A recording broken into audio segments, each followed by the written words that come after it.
কেউ চিনত না। হঠাৎ একদিন ঘরে ঘরে পরিচিত হয়ে উঠেছিল সরল সাদামাটা ছেলেটার মুখ। আচমকাই উত্থান রাজনীতিতে, আর তারপর আবার কাহিনী লেখার আগেই যেন মাঝপথে পূর্ণচ্ছেদ পড়ে গেল। শরীফ ওসমান বিন হাদির মৃত্যুতে অশান্ত বাংলাদেশ, দিকে দিকে জ্বলছে আগুন। যাকে নিয়ে এত চর্চা, এত আন্দোলন, কে এই ওসমান হাদি?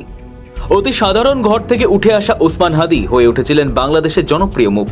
শেখ হাসিনার দল আওয়ামী লীগকে নিষিদ্ধ করার যে দাবি উঠেছিল তার অন্যতম মুখ ছিলেন হাদি।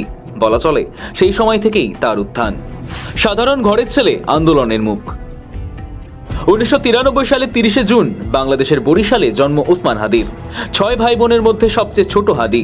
ঢাকার রামপুরা এলাকায় থাকতেন। পেশায় শিক্ষক তিনি। জুলাই আন্দোলনের সময় যখন সকলে প্রতিবাদে মাঠে নামে, তখন ওসমান হাদিও স্থানীয় সাংগঠনিক কর্মকাণ্ডে জড়িয়ে পড়েন। রাতারাতি পরিচিত মুখ হয়ে ওঠেন হাদি। রামপুরা এলাকার সমন্বয়ক হিসেবে দায়িত্ব পালন করেন।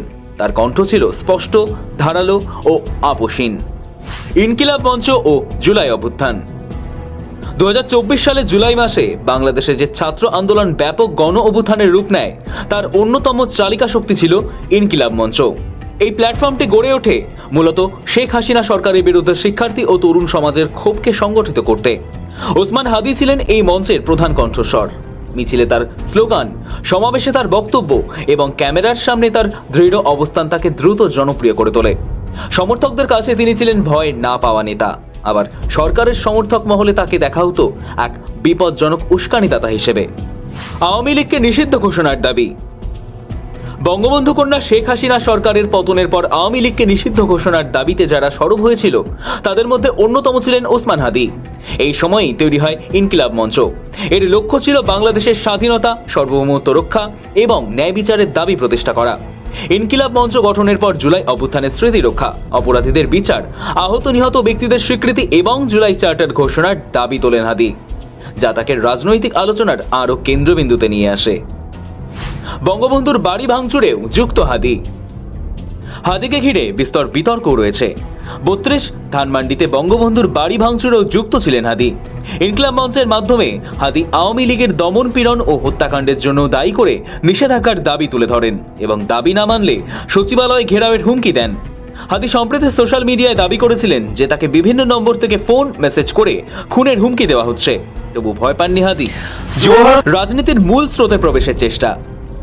ইনকিলাব মঞ্চ ভেঙে দেওয়া হলেও ওসমান হাদির রাজনীতি থেকে সরে দাঁড়াননি, বরং তিনি ঘোষণা করেন আসন্ন বাংলাদেশ জাতীয় সংসদ নির্বাচনে ঢাকা 8 আসন থেকে সংসদ সদস্য প্রার্থী হিসেবে লড়াই করার ঘোষণা করেন। ঢাকার রাজপথে তার প্রচার শুরু হয়েছিল। ছোট সভা, পথসভা, নাগরিকদের সঙ্গে সরাসরি সংলাপে ছিল তার রাজনৈতিক কৌশল। চা সিঙ্গারার আড্ডার মাধ্যমে নির্বাচনী প্রচারও শুরু করতেন হাদি। এর মধ্যেই ঘটে গেল মর্মান্তিক ঘটনা। গত 12 ডিসেম্বর জুম্মার নামাজের পর ঢাকার বিজয়নগরের বক্স কালভার্ট এলাকা দিয়ে আসছিলেন ওসমান হাদি। সেই সময় হাদিকে লক্ষ্য করে দুষ্কৃতীরা গুলি চালায়। মাথা এফোর ওফোর হয়ে যায় হাদির। দ্রুত উদ্ধার করে তাকে ঢাকার হাসপাতালে নিয়ে যাওয়া হয়। তবে অবস্থার অবনতি হলে প্রথমে একটি বেসরকারি হাসপাতালে স্থানান্তরিত করা হয়। 15 ডিসেম্বর এয়ার অ্যাম্বুলেন্সে করে সিঙ্গাপুর জেনারেল হাসপাতালে নিউরোসার্জিক্যাল বিভাগের আইসিইউতে ভর্তি করা হয়। তবে সেখানেও ক্রমে অবস্থার অবনতি হচ্ছিল হাদির। শুক্রবার 18 ডিসেম্বর রাতে ওসমান হাদির মৃত্যু হয় সিঙ্গাপুরে।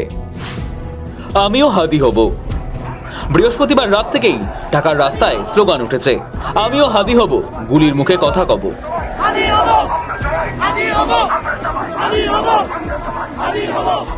রাগে ক্ষোভে বিপুল সংখ্যক মানুষ যেন উন্মত্ত হয়ে উঠেছে।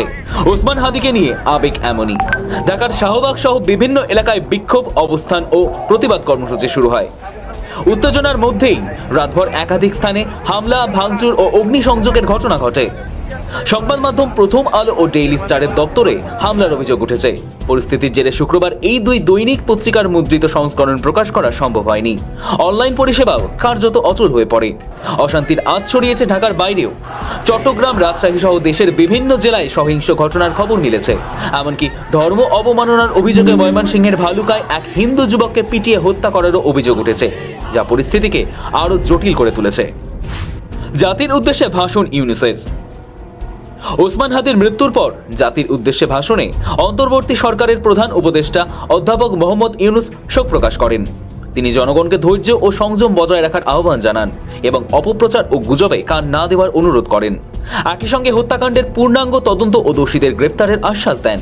শনিবার রাষ্ট্রীয় শোক পালন করার ঘোষণা করেন প্রধান উপদেষ্টা। তবে বাংলাদেশের আইন শৃঙ্খলা তা নিয়ে অবশ্য উত্তর দেননি প্রধান উপদেষ্টা। তিনি শুধুমাত্র জনগণকে ধৈর্য ধরতে বলেছেন। শরীফ ওসমান হাদির এই অকাল মৃত্যুতে আমি গভীর শোক ও দুঃখ প্রকাশ করছি। তার প্রয়াণ দেশের রাজনৈতিক ও গণতান্ত্রিক পরিসরে এক অপূরণীয় ক্ষতি। শহীদ ওসমান হাদির স্ত্রী ও একমাত্র সন্তানের দায়িত্ব সরকার গ্রহণ করবে। শহীদ শরীফ ওসমান হাদির অকাল মৃত্যুতে আগামী শনিবার একদিনের রাষ্ট্রীয় শোক ঘোষণা করছি। এই নৃশংস হত্যাকাণ্ডের সঙ্গে জড়িত সকল অপরাধীকে দ্রুত আইনের আওতায় আনা হবে এবং তাদের বিরুদ্ধে সর্বোচ্চ শাস্তি নিশ্চিত করা হবে। আমি দেশের সকল নাগরিকের প্রতি আন্তরিক আহ্বান জানাচ্ছি, আপনারা ধৈর্য ও সংযম বজায় রাখুন। যদিও প্রধান উপদেষ্টার বক্তব্যের পরও বাস্তবে পরিস্থিতি ঠিক উল্টো। এক রাজনৈতিক হত্যাকাণ্ডের পর রাজধানীর প্রাণকেন্দ্রে সংবাদ মাধ্যমের উপর এমন হামলা বাংলাদেশের বর্তমান পরিস্থিতিকে আরো উদ্বেগজনক করে তুলেছে। ওসমান হাদির অকাল মৃত্যু তাকে যেন একটি প্রতীকে পরিণত করেছে।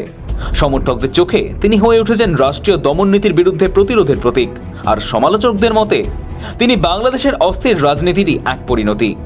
এও স্পষ্ট যে ওসমান হাদির জীবন ও মৃত্যু বাংলাদেশের ছাত্র রাজনীতি ও তরুণ নেতৃত্বের ভবিষ্যৎ নিয়ে নতুন করে প্রশ্ন তুলেছে। ব্যুরো রিপোর্ট, সময়, কলকাতা।